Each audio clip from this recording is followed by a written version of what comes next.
Hello বন্ধুরা, কেমন আছো তোমরা সবাই? আশা করি ভালো আছো। আমি তোমাদেরকে আজকে একটা ওয়ার্কআউট দেখাবো। সেই ওয়ার্কআউটটা হচ্ছে বাইসেপ ট্রাইসেপের জন্য। বাইসেপ ট্রাইসেপ কিভাবে ডেভেলপ করা যায় সেটার জন্য আমি তোমাদেরকে সুন্দর একটা ওয়ার্কআউট দেখাবো। সেই ওয়ার্কআউটটা যদি তোমরা বাইসেপ ট্রাইসেপের জন্য করো, ইনশাআল্লাহ তোমাদের বাইসেপ ট্রাইসেপ বাড়বে। আর আমি তোমাদেরকে দেখাচ্ছি কিভাবে বাইসেপ ট্রাইসেপ ওয়ার্কআউটটা করতে হয়। ফার্স্ট যেটা দেখাবো, এটা দুটো হচ্ছে ইট দিয়ে দেখাচ্ছি কিভাবে করতে হয়। প্রথমত দেখাচ্ছি বাইসেপের জন্য আমি সুন্দর একটা ওয়ার্কআউট।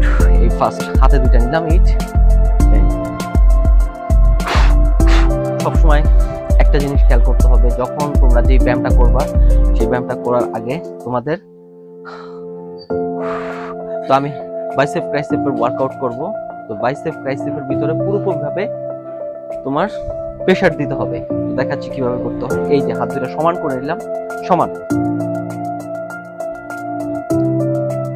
1 2 3 4 5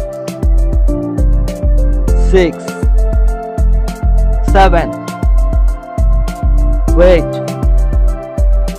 9 10।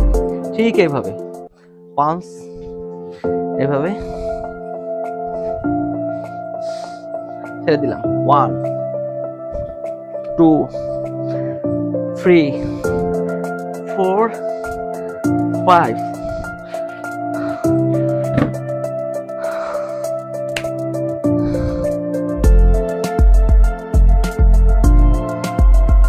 এইভাবে তোমরা 4টা সেট মারবা। অ্যাটলিস্ট আমি তোমাদেরকে দেখাইলাম 5টা মেরে কিংবা 10টা, তোমরা 20টা 25টা, যার যতটুকু শরীরে এনার্জি আছে ঠিক এভাবে তোমরা মারবা। তবে 4টা সেট মারবা। দ্বিতীয় যে ওয়ার্কআউটটা দেখাবো সেই ওয়ার্কআউটটা চাইলে এই সেটটার পরে তোমরা ওই সেটটা মারতে পারো। এটা হচ্ছে ঠিক হাতের ভিতরে আমি এইভাবে নিলাম। এই যে হাতটা উঠে সমান করে অ্যাঙ্গেল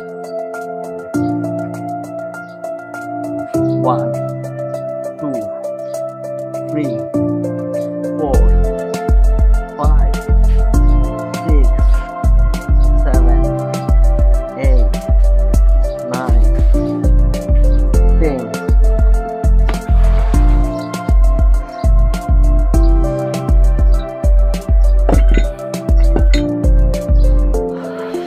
বিসমিল্লাহ। 1 একদম সমান করে, এই হাতটা একটু পাটা একটু ব্যান্ড থাকবে। 2 3 4 5 6 7 8 9 10। এই হাতটা ছেড়ে দিলাম। এই দেখো তো বন্ধু, তোমাদেরকে বাইসেপের জন্য বাইসেপ ট্রাইসেপের জন্য একটি ওয়ার্কআউট করতে পারো। ইনশাআল্লাহ তোমাদের বাইসেপ ট্রাইসেপ অনেক ডেভেলপ হবে আর দেখতেও সুন্দর লাগবে। যারা আমার চ্যানেলটি সাবস্ক্রাইব করোনি অবশ্যই সাবস্ক্রাইব করো, আমার পাশে থাকবো। আমি তোমাদেরকে হোম ওয়ার্কআউটের জন্য ভালো ভালো টিপস দেব।